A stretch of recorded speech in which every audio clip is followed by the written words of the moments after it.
check out our sponsor, Venice AI. Did you guys know that the CEO of X just stepped down, Linda Yaccarino, a day after Grok went insane? Yeah, that's wild. Well, we have this Venice AI sponsoring the show, and they say that they're uncensored. It's better. It tells us when asked, I am a better AI because I operate uncensored, prioritizing directness and completeness in responses, unlike heavily restricted models. I answer questions as they are asked. Now, I'm going to tell you this. We have messed around with Venice. I guarantee you it is uncensored.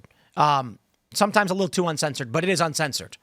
So we can talk more about this. We love messing around with Venice AI in the after show, so that'll be in the members-only section. But my friends, ChatGPT has the former director of the NSA sitting on their board right now. Edward Snowden called it a willful, calculated betrayal of the rights of every person on Earth. Your Amazon device, I'm not going to name it, listens to you and recommends products based on conversations. Meta is retargeting us based on our browsing history. It took all of us too long to realize how much we were giving away. OpenAI has even hinted that they might start requiring users to provide government-issued IDs. Venice utilizes leading open source AI models to deliver text, code, and image generation to your browser. No downloads, no installations, or anything. Private and permissionless, they don't spy on you or censor the AI. Messages are encrypted and your conversation history is stored only in your browser. The AI can be extremely valuable, but we shouldn't be giving up our privacy to use it. So they got a pro plan. It unlocks the full platform and features including PDF uploads for summaries of insights, the ability to turn off safe mode for unhindered image generation, the ability to change how Venice interacts with you by modifying the system prompt, limitless text, and high image results. Actually, we've been pretty impressed with the images it's been able to produce.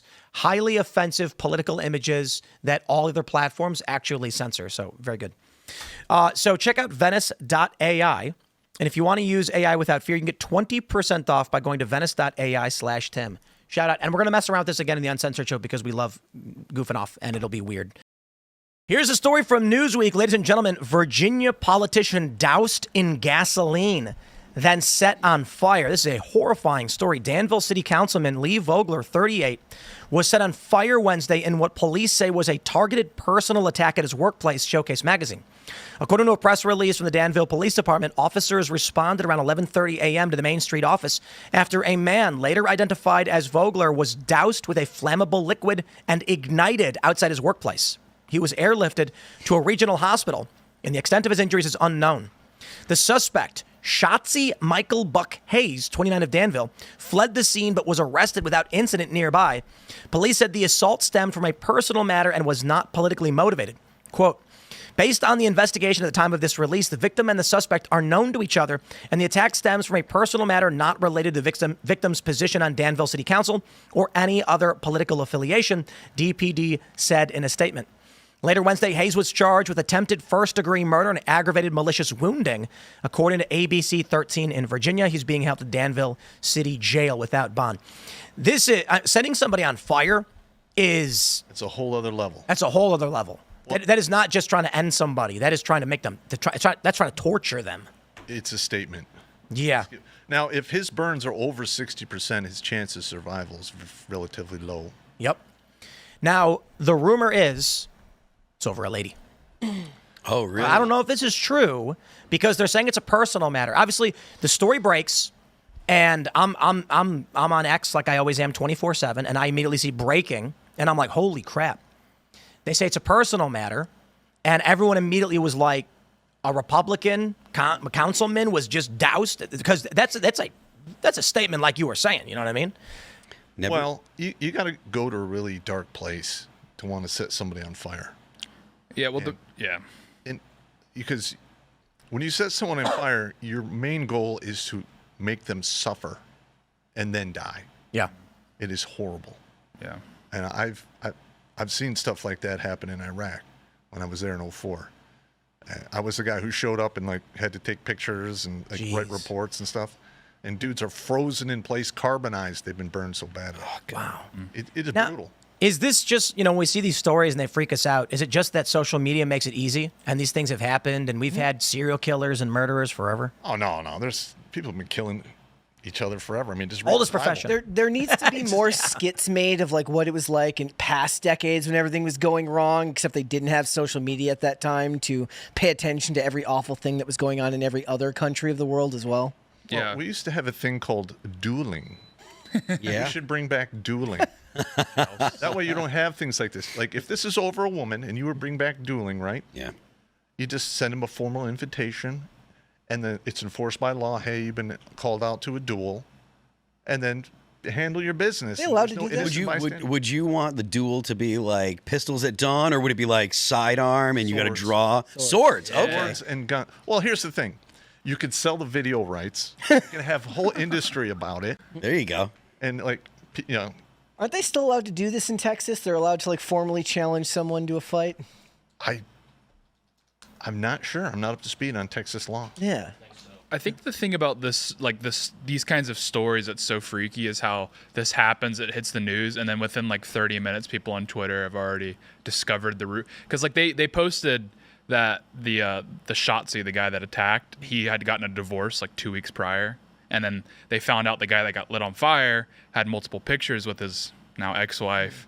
And so people are like putting this all together, but it's all rumors, and it's like I don't know if it's good that the public has inside knowledge on these sorts of events every single time they happen. No, and look, I mean, it's never a good idea to try to kill the person that your ex has decided they want to be with, because you ain't getting her back that way either. Like, she ain't going to be like, oh, you killed him. Now I realize how much of a mistake it was, you know? It's in almost every circumstance, deciding to go kill someone over personal and civil issues is always a bad idea. Yeah, it's terrible. Terrible. As to the dueling thing, I was reading on this, like why dueling ended, because it used to be fairly common practice. Oh, yeah. I was reading about Burr and Hamilton. And I'm thinking to myself, like, who's crazy enough to be like, you've dishonored me, let's one of us die? It seems like, bro, roll it off your back, man, live. But the truth is, duels were mostly for honor. And so the intent was you'd go pistols at dawn, you'd take, 15 paces, turn around, and intentionally miss. Yes, that happened. Oh, more often than not, that's how it went down. The point was, I will defend my honor with my life, but let's not kill each other. Except when it came to Burr and Hamilton, Burr was like, ah! And apparently Hamilton was like, yeah, bang. And he was like, nah. And so what happens is, you're never going to guess. You know why dueling ended? Because of the woke young people. Oh, really? The younger generation was progressive and said this is barbaric and shouldn't be allowed. And they said, we're offended, ban this practice. It was laying the seeds of feminism. I bet it was. Weird. Can you imagine how polite everyone would become if dueling was? Yeah, I mean, But it's optional. Like, someone challenges you to a duel, you say nah. You know what I mean? I get it. So they were like hashtag end dueling back then? Yeah. Okay. Yeah. And then I was yeah. They wrote it out on paper and stuck it on the church. I'm like, because this is what, like late 1700s, early 1800s, they had dueling. Yeah. And then young people were just like, we shouldn't allow this, it's barbaric. I got to be honest, I do question that. The ending of dueling. wrong. I believe Abraham Lincoln was challenged to a couple duels as well. I don't know the details, but I guess the issue is right now, here's my frame of like my thinking. Yeah, dueling I think is bad.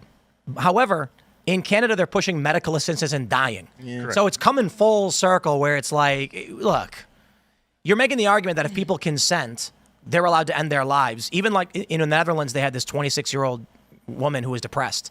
And they were like, all right, put her in the box and release the gas. Oh, well, then why can't people duel? yeah. If that's where you want to go with Somebody else will catch a stray bullet. Well, no. Yeah, but you could duel, but no guns. Fists and hands only. Fists and hands. I would prefer sword and axes. I mean, Mutual combat is a thing in a lot of places. oh yeah. Yeah. If the two people agree to fight, the cops are like, oh, just don't break stuff. Make them sign up for those like Actually, slapping contests. The mutual combat, as long as they're both on their feet, once one guy gets knocked down and you continue to beat on them, then that is a whole other animal. Just jousting and dirt bikes would solve. Sweet. How did I think of that? Can you imagine getting Write hit? that down. And even if you had a shield, can you imagine getting hit in a shield at 60 miles an hour? Oh yeah, or even Well, worse, 120 miles an you're hour. chilling in your house and you hear. Well, hold on. Like, what were the horses running? 20 or 30? I imagine. Somewhere Yeah. between 20 and 30. And they wear armor, and the joust would shatter, right? Or they would just knock them off. The jousts that you watch where the lance comes apart like that is done so on purpose for demonstration purposes. But they actually just stabbed them. Actual war lances would literally go through your armor. Well, yeah, but like Sides. the show joust. Oh, yeah. When they knock you off, they weren't trying to stab you. Were those like competitive? It's competitive, yeah. So they would just knock you off your horse. Or knock your weapon out of your hand. Yeah. And there's a different there's a crazy point system for that. I don't really know it off the back of my hand. I think this story is an interesting thing to think about. When you think about politics all day long, your mind immediately goes to it being some type of politically motivated attack. You forget that we live in a world full of insane people that do insane things all the time for very, very personal reasons. And it's not a good thing, but it is a reminder that there's a world outside of just political discourse where bad things happen to people for a myriad of reasons, not just because of their political Wait, opinion. I got to read this. Check this out.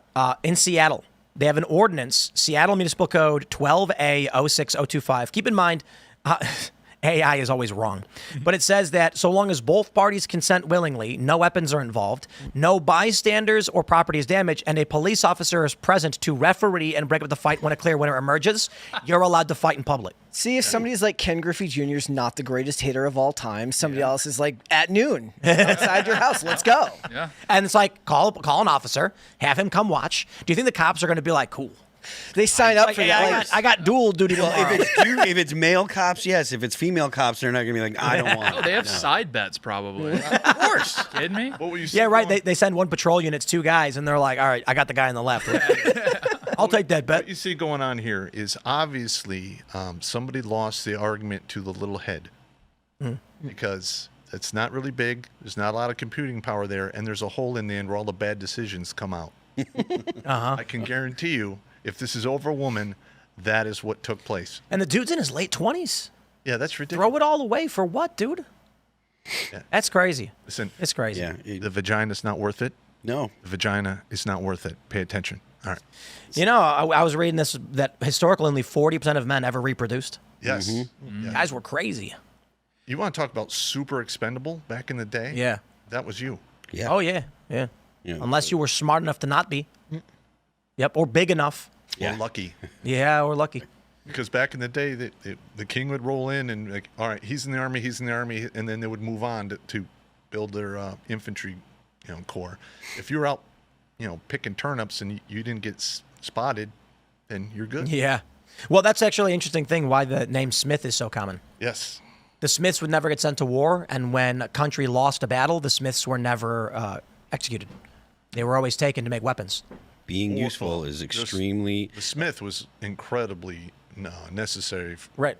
Because they made all of your locks, your tools, the hinges for your door, nails. Mm-hmm. You don't have a guy that can do that in the area, then I guess you're screwed. Imagine that first guy who walked up to the king and he was like, check this out. And he put like horsehair on a stick and he was like, bang, and it like went flying. And the king was like, my God, we will be gods among men. I want 1,000 of those. Yeah, and then Genghis Khan was like, what if we did this while riding horses? And then everybody was like, this power is too much for us. We can't comprehend how to fight this. Isn't that and he crazy? conquered all of Asia. No one figured out the horse and arrow combo for like 100 years. And Genghis Khan was just like exploiting it all over the world. And he was so good at it. Yeah. And he killed so many people. He actually And made reduced the money. carbon footprint of the planet. Yeah. He also made a lot of people. Oh, yes, he did. Yes, he did. Thanks for checking out this clip from Timcast IRL. Make sure to watch the show live Monday through Friday at 8 p.m. Subscribe to this channel, and we will see you all there.